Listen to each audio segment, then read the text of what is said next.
State of Need for Speed is the name of the video, and that's exactly what we'll be delving deep into. Tonight, we'll be talking about the state of Need for Speed and particularly Unbound. Now, the reason why we'll be talking about Unbound mainly tonight is just because Unbound is the most recent game, the game that's developed by the current studio, Criterion, and also showed off what we had to expect for the new console iteration. Now, without further ado, let's get into the video. So since we're in this menu and we're going to go to my right, we'll talk about the car list. Now the car list is quite solid, right? There's a lot of good cars in here with a lot of good customization. You can't really fault it. I think a few more cars would be nice, and definitely the newer cars not being locked behind the paywall would be nice. We'll go with the we'll go with the car that doesn't have customization. This AMG GTR. Now we'll go to the driver effects, and you either love them or you hate them. Me, I don't prefer. I prefer not having the driving effects, as you can see. I just turn them off. But people like them, and on some cars they are nice. This day and night cycle is a bit weird as well. I would just keep them off. However, to see them in the next game, right? It would be stupid not to have all of this coded and then just not add it. It would be good to see that being added into the next game. We'll talk more about customization now whilst I drive to this event. Customization in this game is really good, right? There's a lot of body kits for a lot of cars. The issue that I have with them is that when a car gets released into the game, it doesn't usually get any new body kits. We saw this when Audi just dropped a recent. We saw it before with Payback. We've seen it so many times before. It's just a bit bland. Talk about stuff. So here you've got the side betting stuff. Now the side betting stuff's quite good, right? You definitely need this in the Need for Speed game, right? It would be again stupid not to have the side betting feature. Side betting feature is incredible in this game, and I really like it. It's a good, nice way to give like a bit of bonus cash on the side. Now the rating system, I don't really like the rating system. I much prefer the rating system in Heat or the class segregation system in Hot Pursuit, where it was locked to the performance of the car essentially, right? Hot Pursuit is a weird game in general, and I'll do a whole other video on Hot Pursuit and why I love Hot Pursuit so much. But currently we're talking about the main game, which is this Unbound. Now the ranking system for this game, I don't really like it. I don't like the fact that you can build your car to multiple level points, and it doesn't really matter. Once you built your car to that level point, you're stuck in it. I don't really like that. I don't really like it at all. It just kills the whole creative aspect of cars. The fact that I can, race a Golf GTI against a LaFerrari, it kills that whole aspect of it, right? I know the Golf GTI is very OP in this, but regardless, that's not the point. That's not the point. But I don't like that fact that it kills a whole element of the game that should be open if you want to go down that route. If you wanted to go down this kind of route, the best way you should have done it is through the class segregation system that they used in Hot Pursuit. Now that's that little side note over. We'll talk about the physics now. The physics is an interesting point of topic for me here. The physics, the handling model is okay, right? It's a solid handling model. However, it does lack aspects. In my opinion, it lacks that funness that the old Need for Speed had. You could say, 05 had that fun aspect, 2012 had that fun aspect, the Run had that fun aspect. This game lacks that. The whole vibe just doesn't, the cars are very snappy, as you see there, right? You have no control over your car. It's got like a mind of its own. And with the older Need for Speed, whoa, I didn't need this with the older Need for Speeds, you know, you had that fun aspect, and this physics engine doesn't have it. It's very swishy swashy. You either turn or you don't.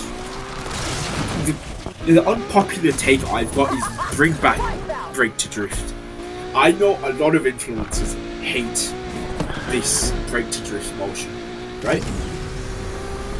Brake to drift fits in Need for Speed game, right? The whole point of Need for Speed is you drive, race against the other racers on streets. It's illegal. You're up against the police. That is what the whole core of Need for Speed is. Having solid, just grip kills that element of it, right? Toge battle. I've butchered the pronunciation. Toge. I think is how you pronounce it. Toge battles were like the staple of Japanese racing, right? It was one of the staples of Japanese racing. Toge battles, you were driving, I don't know, they're sliding the car. And that is actual genuine racing technique. Depending on what kind of tyres you got, street tyres, which is what you would have in this game, right? Because you're not running slicks here. You don't want to have slicks in this game, right? If you had slicks on this game, and soon as a bit of water started coming onto the road, right, you'd go swerving into a tree, probably blasting kerosene, right? You know, it wouldn't work, right? So to have overly grippy grip builds like you do in this game is stupid, and frankly, it shouldn't be in the game. However, you want to keep the player base happy, right? That's the main thing. Is having a half and half system, right? I know this sounds weird, but you could have two handling models integrated into the same game, and it'd be a slider whether you wanted to switch from grip, like this, or brake to drift. Simple slider. You don't want one to be overpowered than the other, and even if one is more overpowered than the other, you stop that from being the case. How you would do that is by locking the events to either brake to drift or grip, and you'd have a variety of them, so you can cater to each player type, each player base. The main issue with the current end of Need for Speed isn't actually the game, but us guys, the community. The community is stuck in two different time zones, because you've got a weird split in age, right? You've got the older guys who play Need for Speed that want to relive their glory days in the 2005 era, right? The 2005 Most Wanted, Carbon, Underground, they want to live out that. The newer Need for Speed fans grew up on 2012 Hot Pursuit, 2012 Most Wanted, 2010 Hot Pursuit, Rivals. They grew up on these newer games. All these newer games had brake to drift, but the newer guys, you know, we used to enjoy 2012. 2012 was amazing. It was it was one of the best games ever. Why? Because it had that character. It had that brake to drift element. That the old guys, they don't like that brake to drift element because it wasn't their glory days. They just want to live out their childhoods.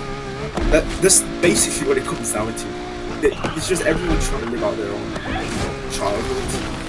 And I think if you had that slider system, whether you either had grip or brake to drift, solves that issue. Solves that issue completely.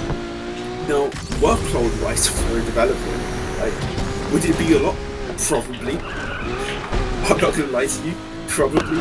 But if you had a fairly standardized vehicle, right? So hypercars are locked to grip. Because what are hypercars? Hypercars are track monster. 2,000 horsepower. Stupid amounts of downforce. That is stupid. Of course that thing's going to be a track monster. Of course that thing's going to be a grip monster. Why would you have that brake to drift? That would be stupid. So you keep the hypercars as just grip. However, the supercars, like this Aventador, you'd have as an option whether you want brake to drift or whether you want grip. Because guess what? These cars do both. Right? I've seen guys drift around in Aventador, and I've seen guys grip around in Aventador. You could do both. And not only would you help the competitive scene by this, because you've got two different variety essentially, right? The variety, especially in the gaming world, is never a bad. It's never a bad. Physics engineering the part of the section of the video. Now, moving swiftly forward to the map and traffic, right? Traffic, I feel is something that needs to be turned up. I know that sounds weird. Why would you want traffic to be turned up in a Need for Speed game? Right, when the traffic's turned up. That's the main one, right? You want the realistic effect, but you want that fun arcade feel, right? There's games out there, your mods for games if you want to be, politically correct. That sole purpose is just cutting through traffic. No Hesse on a set of Forza. That's its whole purpose, right? If you made it certain hours in the day where there would be a lot of traffic, and the night would have less traffic, and you would see a curve. So the game that I think of that did this well was Burnout Paradise, believe it or not, made by these guys. Do I think that any of the current studio members who worked on that game, or the ex-studio members who worked on that game, are here at Criterion? Probably not. But yeah, it's something that's worth talking about, something that's worth thinking about. At like 8 p.m, 6 to 9 p.m, there would be a lot of traffic on the roads, right? Because that's reflective of real life. If you go out at 6 to 9 a.m, you just stand still traffic half the time.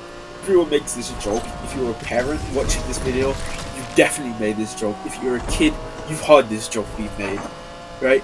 Oh, I hate rush hour traffic, right? Oh, I hate this doing the school.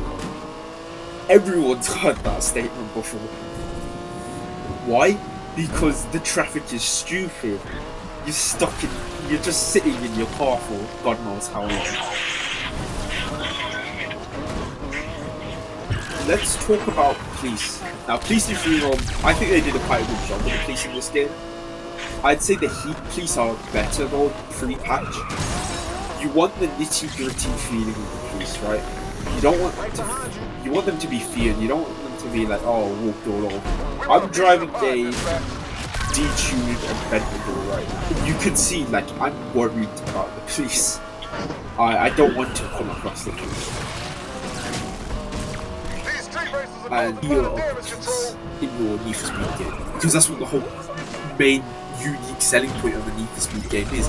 Oh, it's got police. You gotta outrun the law. Like the whole point of Need for Speed. Its whole purpose. So you gotta have more cops. And you need them to be feared. Spawn rate wise, I think the spawn rate currently is alright. I think maybe a bit. It depends what area you set the game in. But if you set the game in Dubai or Monaco, if you did a bit of racing, the police would be on your back anyway. Just because A, there's a ton of cameras there in both countries, or cities, well, one country, one city. And B, they have a lot of police in general there. So it would make sense to have a lot of police there. To be reflective of the area that you're wanting, basically. Now, that's enough to chat about police. Let's go back to the map. The feel of the game is in the driving and in the map. Now, this map was a solid map, right? On launch, people did enjoy the map, but it got stale really quick. The reason why it got stale really quick is because it lacked altitude, and the physics engine wasn't great. The switchy, flicky nonsense that the engine had, the physics engine in this game, really isn't fun. and it kills any sort of altitude in this map. You're driving and you kind of fear the hills. I think there needs to be more altitude in the city. I know that's a weird one, but San Francisco, right? The run I'm thinking of. In the start of the run, you start off in San Francisco. Well, yeah, basically, when you avoid the mafia, you start off in San Francisco. San Francisco has got a ton of altitude, and if you ask anyone that played the run, oh, what's like a memorable part of the run, they'll say, the starting scenes, and they'll say that San Francisco, right? And they'll also say the mountain, the snow area toll gate battle thing. That also brings me nicely into another point: events. Events you need duels. Duels are an incredible tool that you have because duels are just one-on-one. There's a lot of pressure, especially if you have something on the line. If you brought back pink slips, then you have to put a car on the line. If you don't, you lose the car. That puts a lot on the line. If people do decide to abuse it, like, oh yeah, they should unplug their system, fine, right? They can keep the car, but they take 20-30k buy-in to this boss race, I'm calling it, where you have to put your car on the line. I think that's actually a good idea. There's a penalty for losing. It's severe penalty. You build up this attachment with the car, and if you beat the boss, you can earn your car back. Basically make a variable Need for Speed 2005 intro kind of thing. You basically create a variable Need for Speed 2005 where it's all about the M3 GTR, and that's the whole statement. And again, you build a connection with the fans like that, right? The game builds a connection with the fans like that. You work so hard to get a car, and then you have the risk of losing it. And if someone's constrained on time, what do? They just close out. They can just close out and cheese it. But in online, you don't really want that feature. You don't want everything to be cheese. You don't really have the pink slip idea in online. I would only have it on single player. And Need for Speed it was a single player focused game. I know now it's more of a focus on online, but it's about 50-50 split, I'd say. But you want that focus there. I think I've covered all the talking points that I wanted to talk about. I've talked about the physics, I've talked about the map, I've talked about the customization. I think I've talked about everything. So I'm going to wrap it up here. Let me know what your thoughts and comments are down below. Again, this is all just my take, right? But I think there's a lot of sense in this. And it's unique opinions, right? If we want a better Need for Speed game for all of us, I think having unique opinions and unique ideas is something that's needed. And the community is going to be the best place that you're going to find guys like me and you who play the Need for Speed games, and even some of the new guys from the franchise. Knowing what we want and knowing what we don't want is a good thing. But the worst thing that I can say to do, the biggest no-no I'm going to say, don't remove content.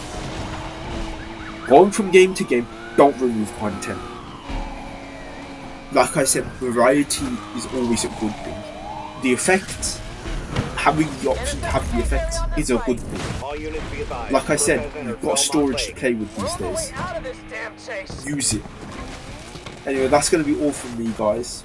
I'll catch you guys hopefully in the next video where we'll be talking about a different game. Until then, stay safe, take care, goodbye.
realism